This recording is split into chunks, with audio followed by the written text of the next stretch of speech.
I'll be talking about heuristic function evaluation framework. This was mainly done by Nera Nesic. She was a master student at Reykjavik University, and the structure of the talk is basically I give an introduction, say a little bit about why this is interesting, say how the framework works, show some experiments that we've done with it, and conclude. So the problem we tried to tackle was like how to evaluate heuristics, like seeing if they're any good or not, and why. And it seems like the traditional approach, or what most people do, is you have a heuristic, you implement it, you use it in your search in some way, and then you just play the game repeatedly under somewhat realistic settings, like using realistic time constraints, using good opponents, and so forth, to see if you win. And you typically have to do that quite often because there's some non-determinism in the whole process. So the problem with this approach is that it's very time-consuming. So that means if you see it doesn't work, then you have to go back, change things, do it again. This whole process takes a long time. Even if you get the result that it doesn't work, you still don't know why. You still don't know what's wrong with the heuristics, at which parts of the game does it fail, which features of the game doesn't it capture correctly, and so forth. And you don't even know whether it's the heuristic that's wrong or whether there's something wrong with your search algorithm, with the other parameters in your whole program, and so forth. So it's very hard to find out how to do things right, because it's a complex system. And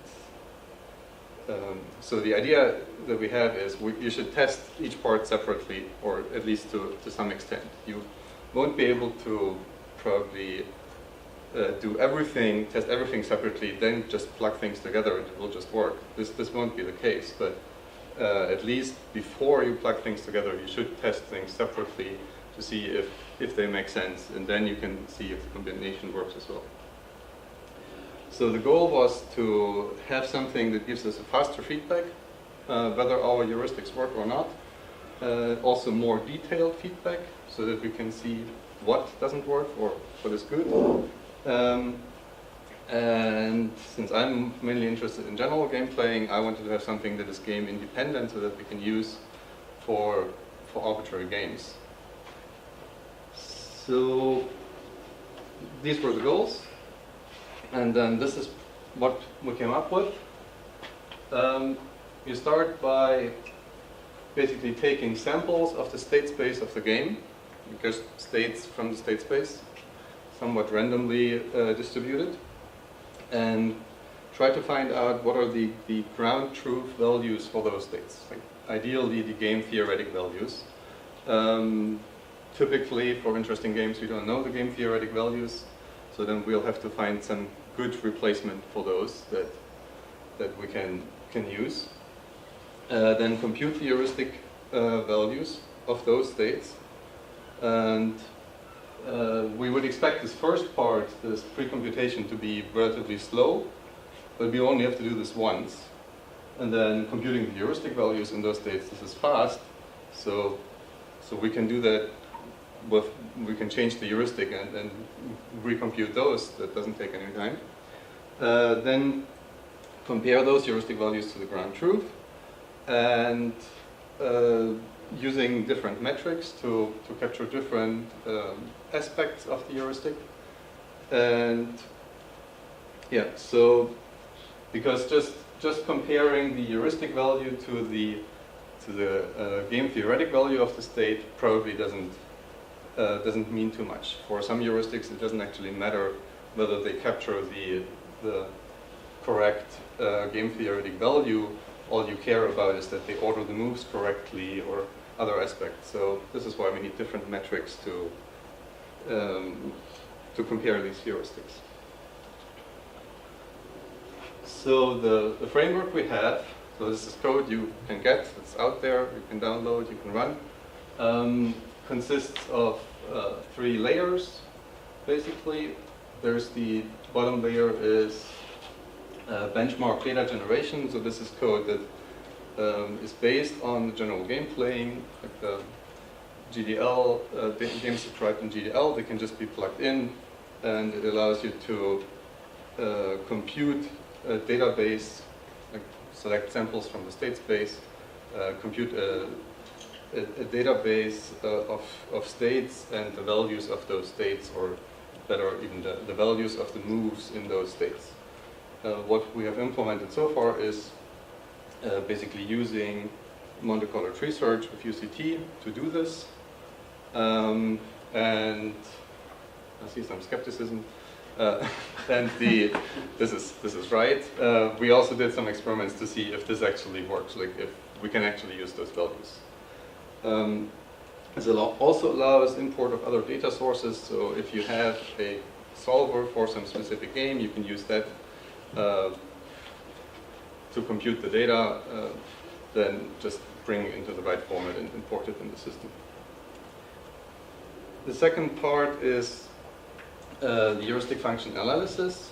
So there is a framework for implementing different metrics. We have a number of different metrics implemented, but it's also easy to extend.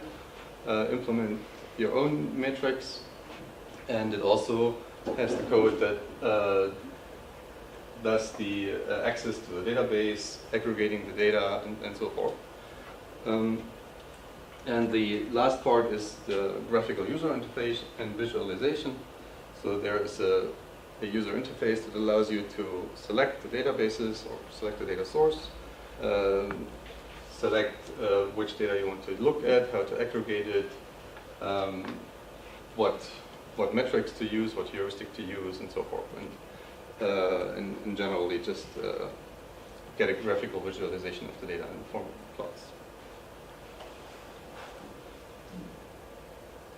Okay, so I talked a lot about these metrics. What kind of metrics are we thinking about? There are a number of metrics that are described in the paper. There are a few more that are described in Nera's master thesis. So I'm just going to go through some examples and try to give an intuition of what they could be good for. There are, the order is different from in the paper. I go from bottom to top. So I'll start with the most obvious, maybe, move categorization metrics. That is, these are metrics that try to essentially measure how good the heuristic is at estimating the ground truth values. That is, at estimating whether a position is a win, a loss, or a draw.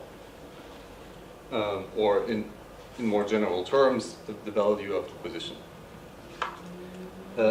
So these metrics are what you would expect to use when you rely on the absolute value of the heuristic, when you kind of rely on the fact that your heuristic gives you a good estimate of the game theoretic value of the state.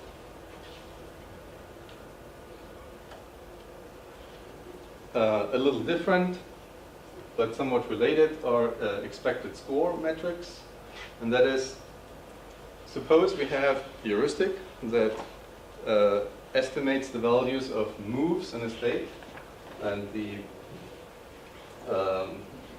terminology we use here is we have this heuristic function h that gives us, for a roll in a state, or for a move done by a roll in a state, it gives us a value. So this may be a little complicated for most games, but you have to remember we're doing this for general game playing, where we are, in general, the games can have simultaneous moves. That is, several rolls can do a move at the same time in the same state. This is why we have to specify which roll is doing which move. And we are not just evaluating the value of a position, but the value of a move. In simultaneous move games, this is something different.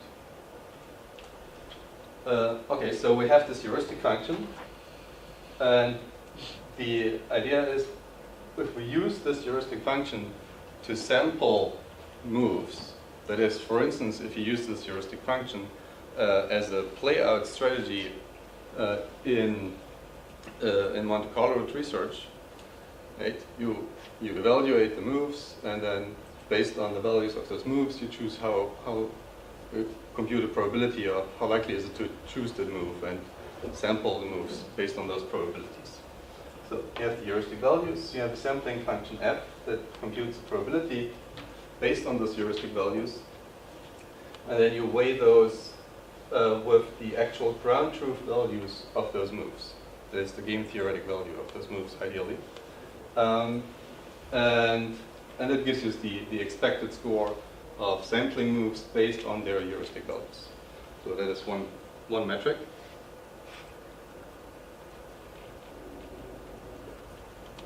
Maybe we just care about finding the right order of moves.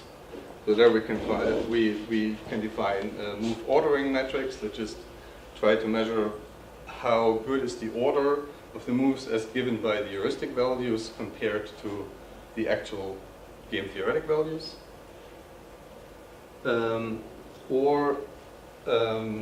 Even more restricted than this, maybe we only care about our heuristic finding the best move or the 2 or 3 best moves. And so we can define, this here is the special case of just caring about the best move. So we can define this metric, for instance, the strict best metric, where we say, well, we have the set M. These are all the moves that get the highest score from the heuristic. That is, that get the same score as the best move according to our heuristic function.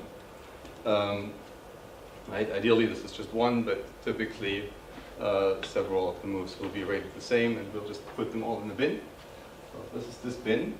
And then we look at, basically count how many of those moves are actually the best moves according to our ground truth score. That is, how many of those moves will have the maximum game theoretic value, and just then divide by the number of moves in the set. And so that is, if we pick one of the moves that is rated the best by our heuristic, randomly, how likely is it that this is actually the best move or gives us the best score?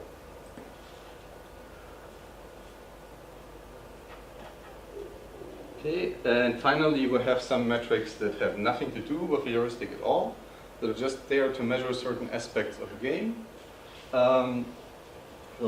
certain properties of the state space. One example that is used in the paper and I'll use later in the experiment is the maximum score difference. That is, for a certain state and role, what is the difference between the score of the best and the worst move in that state? If this is really close, then it doesn't really matter what we are doing, right? No matter which move we do, we will get to the same result essentially. If this score difference is really high, then it's really important that we pick the right move, or at least don't pick the wrong move.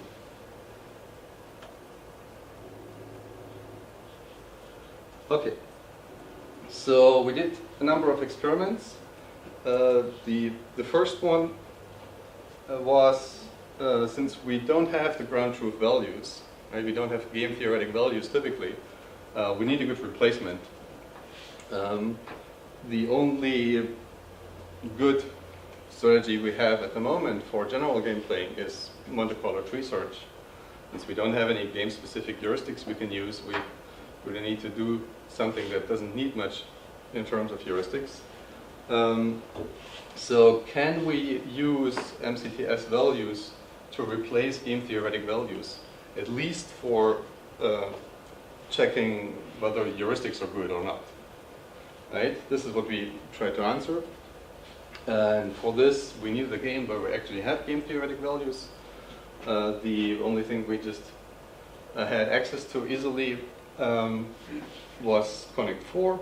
So this is a game it's not trivial, but it's simple enough to be able to solve it relatively fast.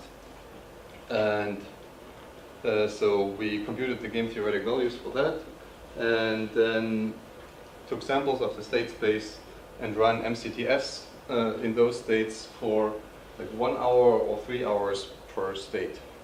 Just ran simulations from those states and computed the values of the moves in those states.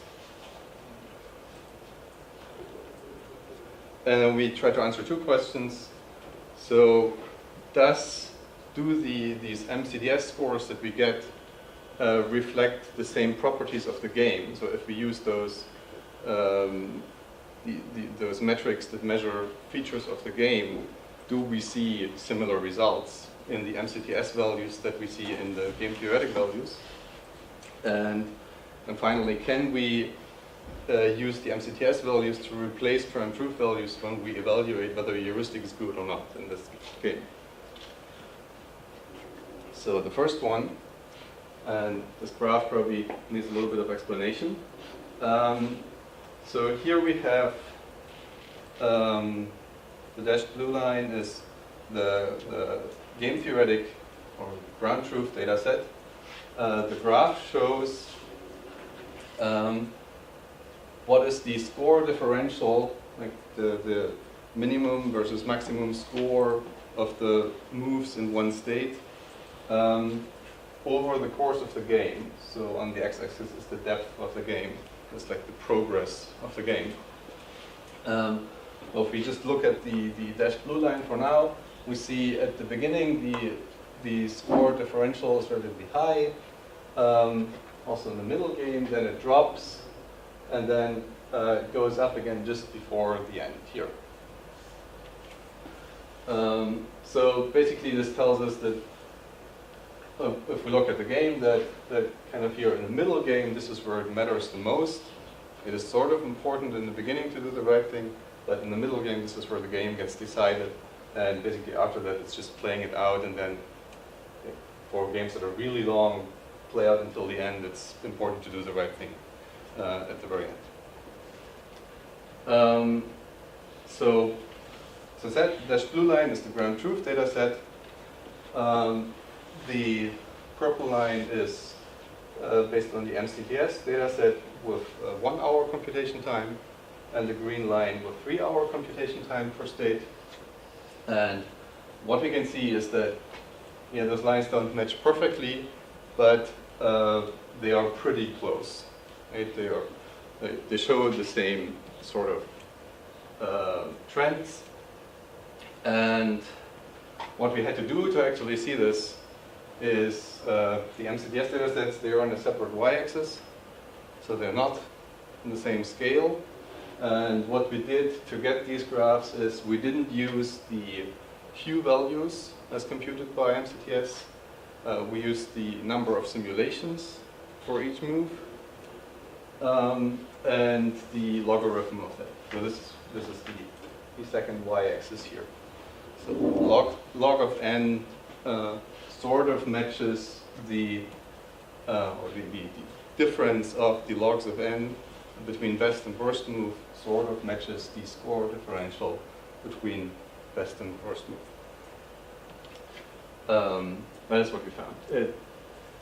Looking at the Q values doesn't do a lot, mainly because the Q values for the worst moves are very imprecise. There are way too few simulations for those.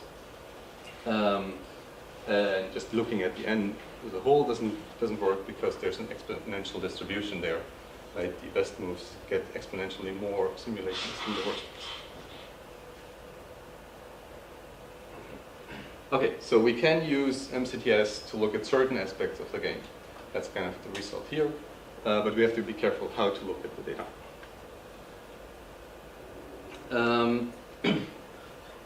Then we looked at how can we use MCTS values to evaluate heuristics.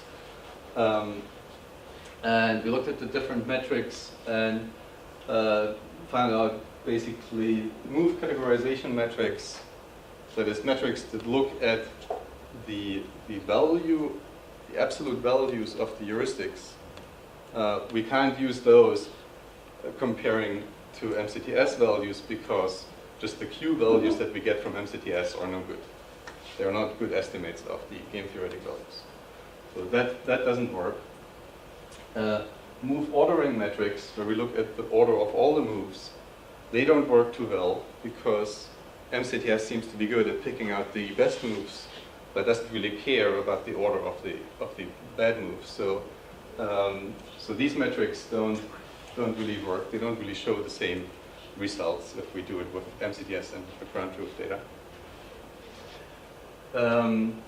But if we look at the expected score metrics, they sort of work. Especially if we only look at the best K moves that we get, like not at all the moves, but we only sample from like the best 3 or so moves that we get according to our heuristic, then this seems to work because MCTS seems to be pretty good at also picking out the best moves. So what works best is if we only care about, in our metrics, we only care about picking the best moves. And this is what is shown in this graph. So again, this is plotted over the course of the game. Each data point is from, if I remember correctly, something like 20 to 40 states per depth level. And so these are average values. What we see in the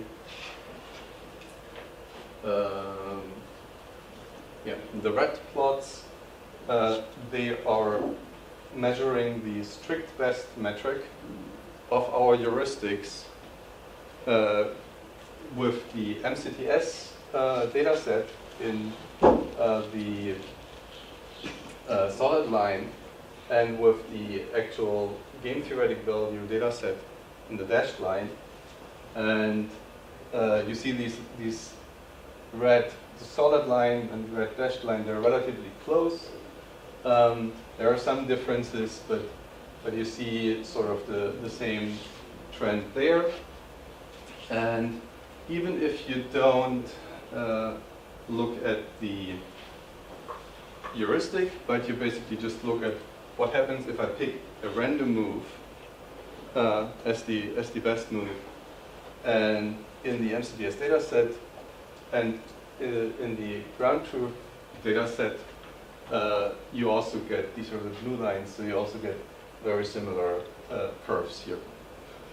So that means, well, this was done for some heuristic. We don't know if that heuristic is any good or bad, right? Probably not very good, but it doesn't matter. All we cared about was do these two data sets, if we have the ground truth values and the MCTS values, do these two data sets show the same kind of behavior of the heuristic?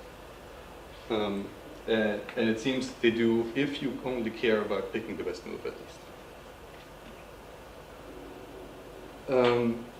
We did another case study.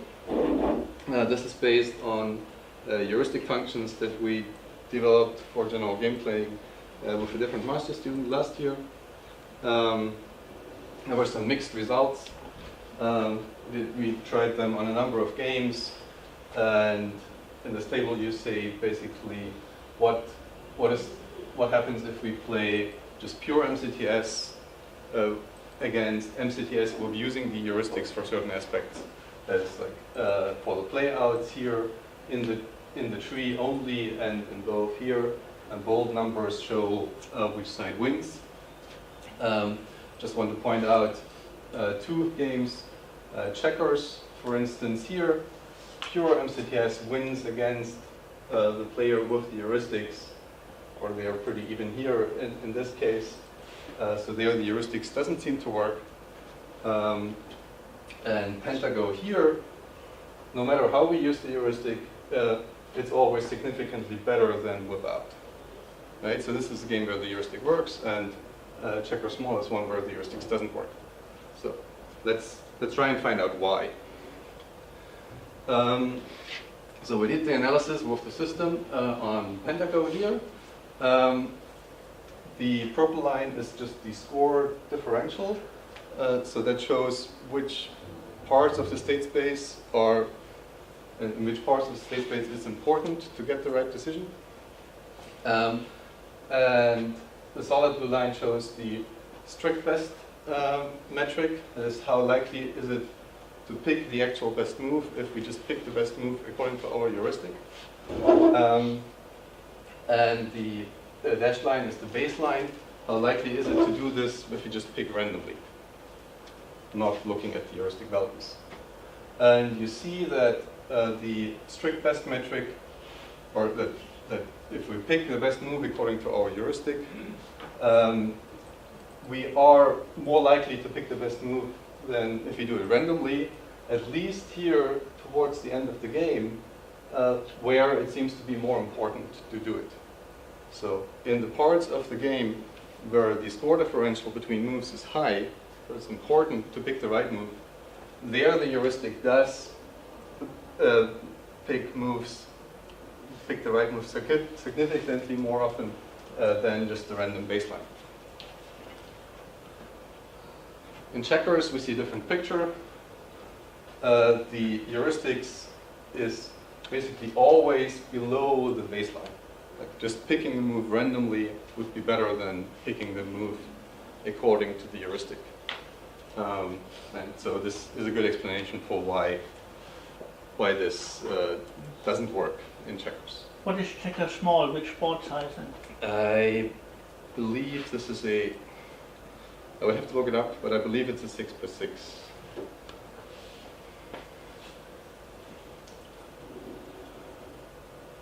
Okay, so to conclude, we have a framework that gives us fast evaluation of heuristics using different metrics. It gives us some insight into why the heuristic fails or succeeds, like which parts of the game, and we could aggregate this differently than over the course of the game. We could find different aggregations over parts of the state space. And it has a convenient user interface for actually doing this. So these graphs were all generated using the framework. We looked at whether MCTS can be used to replace game theoretic values in this analysis, and it seems it is usable for some of the metrics, especially if you're only interested in picking the best moves, but we can't really recommend it when you care about the actual score that your heuristic function gives you. Okay, thank you.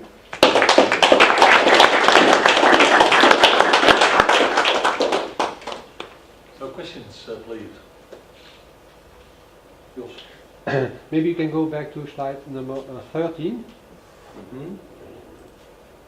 This one. I was wondering, the score differential at the left side, left y-axis, it is Yes. the difference between the best and the worst move according to the heuristic. Mm-hmm. And this is for Connect 4. Yes. So if you go to the end, this is 39, that means the board is almost full, the board is 42. Yes.